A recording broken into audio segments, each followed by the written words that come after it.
Hi, and welcome back to the Healing You Show. We're up to episode 15 this week, and we're exploring the power and purpose of anger with Gloria Lybecker, our host, and I'm co-host Vanessa Harris.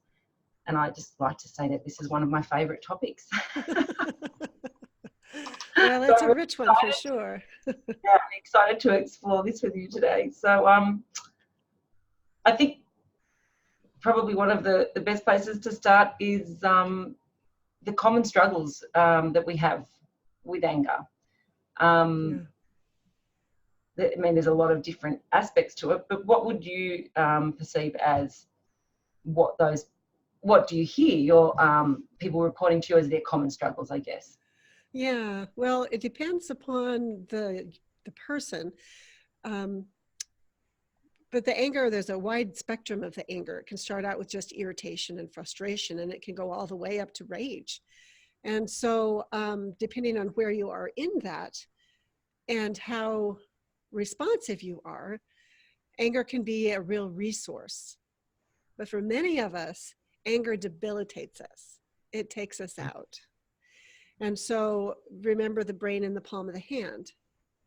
If we flip our lid, then we're not really going to have access to our creativity or the middle prefrontal cortex, our wisdom. Our vision actually narrows, and we don't have as many access to as many choices, that we can't even see them. So if we are in our anger and we're more towards the raging side, then it can be destructive. It can be harmful. And we can lash out and do things with a flavor of even like predatory aggression. It's kind of a get even way of being. But when we can slow it down and we can recognize that anger in all of the different aspects of it, it's alerting us that there's some needs that aren't being met in the moment. Mm.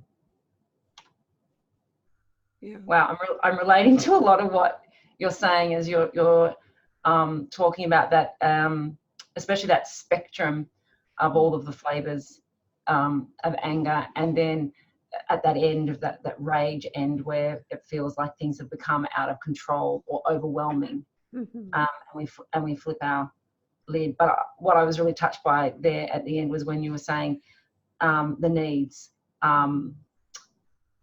So what is the purpose of anger then? If it can be so debilitating, what is the purpose of it? Well, so I think you're familiar with the frequencies of energy and information flow. There's an actual chart. If people Googled frequencies of emotions, there's many different renditions of it. But anger is right below courage. So it's more of it's almost like a third chakra kind of anger. It's fuel for our system. So it's a higher energy, and it enables us to take action. And so if we feel anger and we can move, then we may not get stuck in any kind of trauma bubble, because movement is so important. And so when we can get angry, it can be used for protection. It can be used for empowerment. And so I'm just going to pause a moment, because I'm just seeing that there's a lot of emotion as you're tapping into this of recognition. As you're describing that, I'm just relating to that's. I literally witnessed that on a very, very powerful level recently with a close friend, and when her anger bubbled up, the people around were all like, "Oh, there's a problem! Quick, we've got to fix this. We've got to make that anger go away." Whereas I was like so glad to see her experiencing and expressing her anger, because it was so incredibly appropriate to be feeling angry at the things that had occurred. And then what you were just saying about the empowerment, and the courage, I think I hadn't realized that link between the anger and the courage. I think that's what really touched me, because she then did have a lot of courage and found her voice, and it was just so amazing to see. And then the empowerment that came after that, I saw an incredible shift. And I think it started with that process of having that anger, feeling that anger, expressing that anger, and then having the courage to find her. It was like you had seen a window into this, almost as if you must have been there and describing that situation, but you weren't. And know nothing about it. So so it was quite an impact. So I'm hearing a couple of different things about what you've just shared, is that there can be an automatic reaction where people get scared of anger. They're scared of the power of it, perhaps, or they don't know how to stay engaged. They're uncomfortable with anger, and so they want to fix it. They want to make it stop, so then they will feel more comfortable. And yet, the other aspect is when somebody's empowered in their anger, people actually stop and pay attention in a different way. When we can stay present in the anger. So it's important to be anchored in our values. And then our anger will be in service of our values, to have a voice, to be an advocate. It's the beauty of anger is it's powerful. And it's only when it becomes distorted that it becomes harmful. So a lot of people may not relate to that phrase, the beauty of anger. I do. And I'm not frightened of anger. I'm probably a little too comfortable with it. And but when you're saying the beauty of anger, and then it can be resourceful. So I literally experienced that recently as well, where what I described was I was yelling in giraffe, or I was yelling in my language of life. So even though I was yelling, and yes, I was feeling frustrated and angry and annoyed, I was able to express that. And you said something there, like tapping into the true resources, and it was a lot, and I was expressing my values. And it landed really well with someone who was in an exceptionally fragile place, and has not responded well to people being angry. But it was just, okay, yep. So I'm really enjoying hearing that. Anger's not this big bad thing, I guess, when it's used.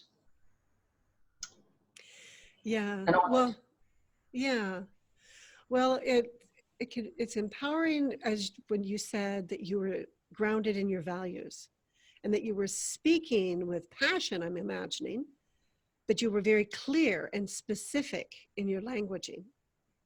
And that's what can just cut the clutter. It can clean house. When you take the time to actually have it be in service of the values.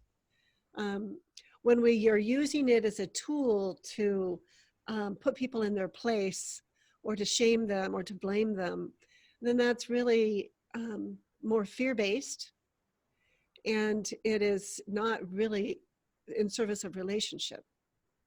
It's more domination, and that's a different paradigm. But anger is beautiful in my experience when it is in service of a relationship, where it's in service of needs that need to be acknowledged and valued and shared for there to be mutuality. And anger is very protective. It's a protective force. And it was interesting because the need I was expressing was, I need to know that everyone is safe. I needed safety. So that's probably why I was feeling very protective. Yes, I can relate to that. And when you were just describing the other paradigm of anger, the use to dominate. And I actually felt this, like it just felt really yuck to even think about that. And I was actually thinking, I don't even know whether for me anymore I call that anger. I don't even know what that is. What is there another name? It's like I'm trying to find a word or something to understand that. It's more of a predatory aggression. Yeah. Okay. And so what? Then that. Okay. So now I'm finding myself thinking, what is the purpose of that? And how does that relate to healthy or the anger that's life serving and relationship serving? That predatory aggression, how is that linked, or is that linked? Well, I think it gets confused. Predatory aggression actually comes from our seeking circuit, not our rage circuit. And so a predatory aggression, you think of a predator, right? When it's out there and it's on the hunt. So predatory aggression can be in service. If you're a hunter and you want to go hunting, it's going to serve you well. We think about our ancestors, that they would go out and they would be hunters, and you'd have gatherers. But the hunters, there's a certain way that they will stalk their prey, you know? And so that is really in service of life when you are a predator. But when it's distorted and it's used to power over others, it will demean and it will ridicule and it will, it's harmful. And what happens though is many of us have heard the little story about how the dad goes to work and the boss is really mad at him and he just gives him a lashing. And so then he comes home and he yells at the wife, who then she gets upset. She hollers at the son. The son's upset, so he kicks at his sister. The sister's upset, so she kicks the dog, and the dog goes out and bites the cat. I mean, it's just this whole, and cycle. That's how we get rid of the angst in us, when we can pass it on. And that can happen so much in our culture. So what I'm relating to in that and hearing in that is everyone talks about teens, teenagers, and they're just and their hormones is so angry. And I just look at my teens and I don't feel or relate to this thing about hormones. What I look at is that, because what I hear in their sharing is that they're in a really hostile environment. And that hostile environment, unfortunately, is school. And they're immersed in that. Now, there's some lovely moments in there and some very nurturing and wonderful teachers. But just in general, there's a lot of dysregulated kids there that are all, it's en masse and moving through. And there is this general feeling of hostility. And so then when they come home, it gets paid forward, as you say, to their siblings. And it's easy to just label that as, it's hormones, or that's just what they do. But I see this correlation that you're describing. Yeah, that would be, bullying is a form of predatory aggression. So it's being able to recognize it.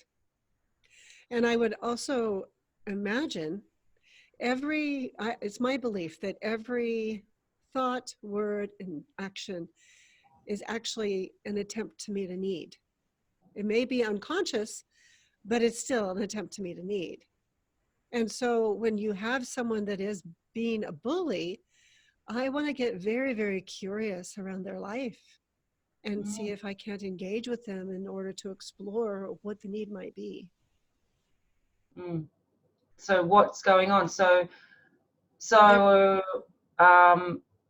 I had an example yesterday which speaks to that, which you might be able to shed some light on, where one of my friend's sons had shared a very, very violent, cranky, long text just expressing his anger and hatred and using the F word excessively and just pouring out. And I'm not his mum. So when I read it, there was part of me that was like, wow. I was kind of excited this kid had kind of found his voice, because he doesn't often speak up. But B, I was like, what are the needs under there? And they were explaining that I couldn't accept that behaviour. He'd been swearing at me for 24 hours, or for and then I thought, why does someone do that? Why does someone just keep swearing and just keep yelling? What might the needs, or what would create that behaviour? Maybe you could shed some light on that. Well, I'm imagining it could be a lot of different things. I'm not aware of the child or the youth. But what I could imagine is that there's like a system overload. And in our right hemisphere, we hold a lot of the language, the flavors of those language that can be explicit language. And so it's really heightened. And so when they use that really explicit language, it's because there's a desperation. And it's like right before they go to despair that nobody can get them. And so when they really get in your face with it and are very explicit, it's really pay attention to what is underneath. It's really learning how to translate into the beauty of the needs. Because the more loud and explicit that we get in our expression, there's something really valuable underneath that. And we need to be able to listen for that rather than getting distracted by, oh, that's just not good language. That's like, it's not about the words. It's about what is in his heart. What is his soul needing to be held? And I'm hearing you describe that desperation and that explicit language, and I know I've experienced it before myself, when I've just been so frustrated and annoyed, and I'm thinking, well, for me, if I'm yelling and swearing at somebody, it's usually, for me, it's because I'm desperately trying to be heard or gotten or get my message across, like I'm not being understood here, or I'm not being seen, and that desperation, I relate to what you're saying. It's really it's like a last attempt, the last hurrah kind of thing, like got to be heard. So yeah, I want to listen to that. So overall then, what I'm hearing is that there's different flavors of anger and there's different facets. And so would you say that anger is an unhealthy thing? How does it affect us personally if we're angry? Most of the times we're going to have cortisol and adrenaline start to pump through us, because we're going to maybe our arms might start to tingle because we're going to kind of fight. We're going to take action. Maybe our legs, we're going to have movement. And so it's a fuel. We wouldn't want to sustain it for a long time. It would really deplete our immune system. But it's really good and effective in a pinch when you need to be able to take action really quickly. And so there's a really important purpose. Fear and anger, they both have that. The fear is going to activate your legs more quickly so you can run, and the anger is for the arms in order to do protection, fight. And but you want to be able to do it connected to your values so that your mind can stay clear, so that you don't flip your lid. So the real powerful, the more that you can be self-connected and recognize your body's wisdom, then you can be resourced in a way that will really honor the anger. But if you flip your lid and then you just start cutting people down, then it's really not in service of your life. So how do we tune in? How do you tune in to that? Well, hopefully anger, when we're little. Before it's big, before it gets to that large, raging. Notice what irks you. What irks you? What brings the irritation up? I know for myself, I've had a lot of I had anger come up more for me recently. And I've caught myself with it. because I've been stretching myself to learn so many more platforms online in order to get resources out there. And it's been stretching for me to learn this new language that I didn't want to learn anyway, but I want to get the resources out there. And so I'm willing to learn it. And then something doesn't work right. Like maybe like today in this video, it may be that my sound and my lips aren't synced up. So it's irritating. And so when I can notice that, I can slow down, I can be in my body with it and breathe. Helps my social engagement system stay present, helps me keep my middle prefrontal cortex anatomically connected to my brainstem and my limbic system so that I can drip GABA onto that irritant and it doesn't take over. But if I don't pay attention to the first tendrils of that irritation and anger, then I just might want to like knock my old computer off the table. I mean, that would be an extreme, right? And I can relate to that extreme. And so it's really slowing down to pay attention and then to take a different action inside of being compassionate. And I'm willing to allow videos to go out with a lip sync off because the message is still important. It doesn't have to be perfect. It's not about being perfect. It's about being authentic and about being real. And so then I'm like, wow, this is pretty cool that I'm allowing myself to have access to my anger because in my past, from my youth, it wasn't allowed. And now I'm able to see, oh, this is really going to help me to actually start making more changes when I pay attention in this way. And I don't make it wrong. So I'm hearing that there's a whole process there where you're using your anger as a resource. Mm-hmm. And in order to do that, you're tuning into yourself. Yes. And noticing and giving yourself empathy in a way, and then also accepting and welcoming that feeling. And I'm just really enjoying the synchronicity because I'm thinking that would be a beautiful thing for us to explore. That self-care and that acceptance of self. Next time it'll be a lovely follow-on, and because I think it's probably the key to being able to harness, I guess, this anger that you've described. But also that tuning in process comes back to that's not necessarily something that's just really easy to do on your own. And I guess for me, I realize that I can do that because of having that modeled and having that held and having that supported, and even just naming with you my frustration when I couldn't type in my things when we were connecting up today was just helpful for me to go, yes, I'm grumpy. I'm feeling really grumpy with this keyboard.